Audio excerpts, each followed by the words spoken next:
আসসালামু আলাইকুম ভিউয়ার্স, সকাল বাজে 8টা। দেখতে পাচ্ছেন কুয়াশায় কিছু দেখা যাইতেছে না, অন্ধকার দেখা যাইতেছে। তো আমি কিন্তু দেখতে পাচ্ছেন গরুর ঘরে লাল বাল্ব জ্বালিয়ে রাখছি এবং চতুর্দিকে ভালোভাবে পর্দা দিয়ে ঢেকে দিয়েছি, যাতে গরুর ঘরে শীত প্রবেশ করতে না পারে এবং আমার গরুগুলো যাতে ভালো থাকে। তো এই যে দেখতে পাচ্ছেন আমার গরুগুলোকে কিন্তু আমি খাবার দিয়ে দিয়েছি। তো এই শুকনা খড়গুলো কিন্তু গতকাল বিকেলে আমি কেটে রাখি সকালের জন্য, কারণ সকালে তো ঘুম থেকে উঠতেই মন চায় না, এতটাই শীত ঠান্ডা লাগে। তো এই জন্যই মূলত আগে ভাগেই কাজগুলো সেরে রাখি, যাতে পরের দিন সকালবেলা কোনো ঝামেলা না হয়। তো এই যে দেখতে পাচ্ছেন আমার গরুগুলো মোটামুটি অনেকটাই ভালো, সুস্থ, খাওয়া দাওয়া রুচিও মোটামুটি অনেক ভালো। আর এই শীতের সকালে মানুষ এখনো ঘুম থেকেই উঠেনি। দেখেন আমি কি করতেছি, শুধু আমি না, আমরা যারা গরু ছাগল লালন পালন করি আমরা কিন্তু সবাই সকাল সকাল উঠেই এই কাজগুলো সেরে ফেলি। আর আপনারা যারা নতুন করে গরু লালন পালন শুরু করতে চাইতেছেন, আপনারা 7বার ভেবেচিন্তে এই ডিসিশনটা নেবেন, কারণ এই গরুর কাজে কিন্তু প্রচুর পরিশ্রম। তো সবাই কিন্তু আমরা গরুর ঘরটা চকচকা যখন থাকে তখন ভিডিও করে আপনাদের দেখাই। আসলে সকালবেলা গরুর কাজগুলো করতে কি যে কষ্ট হয়, বিশেষ করে এই শীতের দিনে আপনাদের বলে বোঝাতে পারবো না। আর আপনাদের যদি কাজ করার এরকম সাহস থাকে তাহলে কিন্তু আপনারা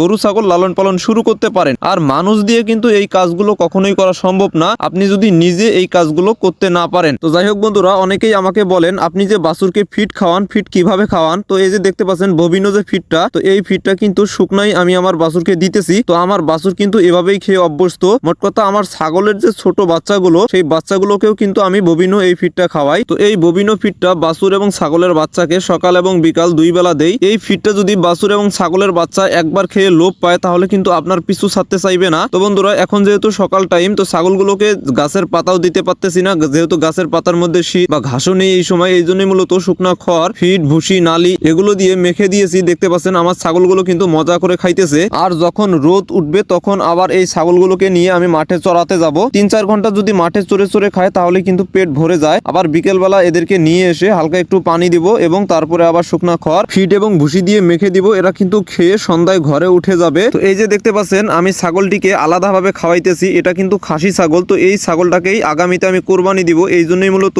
এই ছাগলটাকে আমি বাড়তি খাবার হিসেবে ফিট দিতেছি। আর খাসি ছাগল যারা লালন পালন করেন তারা কিন্তু জানেন খাসি ছাগল কিন্তু এইভাবেই খেতেই পছন্দ করে। আর খাসি এইভাবে খেলে কিন্তু খুব দ্রুতই মোটা তাজা হয়ে যায়। আর আপনারা যারা গরু লালন পালন করেন আপনারা একটি জিনিস সবসময় মাথায় রাখবেন, সেটা হচ্ছে যে গরুর ঘরটা আপনারা সর্বদাই পরিষ্কার পরিচ্ছন্ন রাখবেন। যদি আপনারা সর্বদাই আপনাদের গরুর ঘর পরিষ্কার পরিচ্ছন্ন রাখেন তাহলে কিন্তু আপনাদের গরুর যে খাবার রুচি, এটা কিন্তু সব সময়ের জন্যই ভালো থাকবে। কারণ আপনারা অনেক সময় ঔষধ খাইয়ে গরুর রুচি বাড়াতে চান, আপনারা আমার কথাটা ফলো করেন, আপনারা গরুর ঘর পরিষ্কার পরিচ্ছন্ন রাখেন এবং গরুটা যেই স্থানে থাকে সেই জায়গাটার পরিবেশটা আপনারা ভালো করেন, দেখবেন যে গরুর শরীরটা অটোমেটিক সেরে যাবে এবং গরুটা খুব দ্রুতই মোটা তাজা হয়ে যাবে, গরুর খাবার রুচি সর্বদাই ভালো থাকবে। তো এই ছিল আজকের ভিডিও। যদি ভিডিওটি ভালো লাগে তাহলে অবশ্যই লাইক, কমেন্ট, শেয়ার করে দিবেন। আল্লাহ হাফেজ।